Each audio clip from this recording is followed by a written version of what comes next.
Titanic दुनिया के सबसे प्रसिद्ध जहाजों में से एक है। इसे ब्रिटेन में व्हाइट स्टार लाइन नाम की कंपनी ने बनवाया था।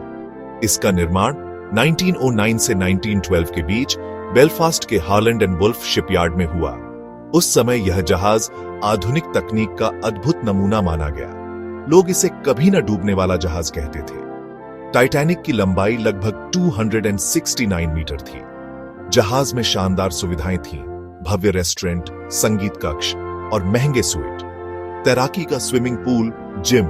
इसे उस समय अमीरों के लिए तैरता हुआ महल कहा जाता था। तीसरे दर्जे के यात्रियों के लिए भी साधारण पर सुरक्षित व्यवस्था थी। यह 2200 से अधिक यात्रियों को ले जाने की क्षमता रखता था।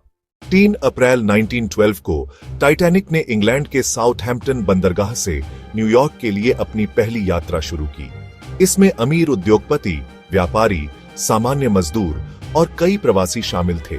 जहाज पर लगभग 2200 लोग सवार थे। 14 अप्रैल 1912 की रात जहाज उत्तरी अटलांटिक महासागर में आगे बढ़ रहा था।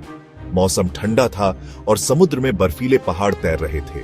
टाइटैनिक को कई बार चेतावनी संदेश मिले कि आसपास हिमखंड हैं, लेकिन जहाज की गति कम नहीं की गई। रात करीब 11:40 बजे जहाज एक विशाल हिमखंड से टकरा गया।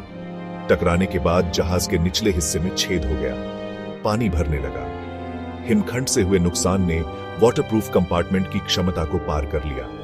धीरे धीरे जहाज झुकने लगा। टाइटैनिक पर सभी यात्रियों के लिए पर्याप्त लाइफ बोट नहीं थी।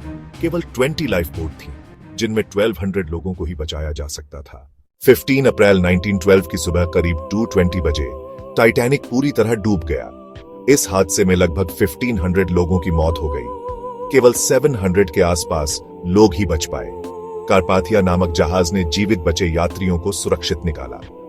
इस हादसे के बाद अंतरराष्ट्रीय स्तर पर सख्त नियम बनाए गए। हर जहाज पर पर्याप्त लाइफ बोट, वायरलेस संचार प्रणाली।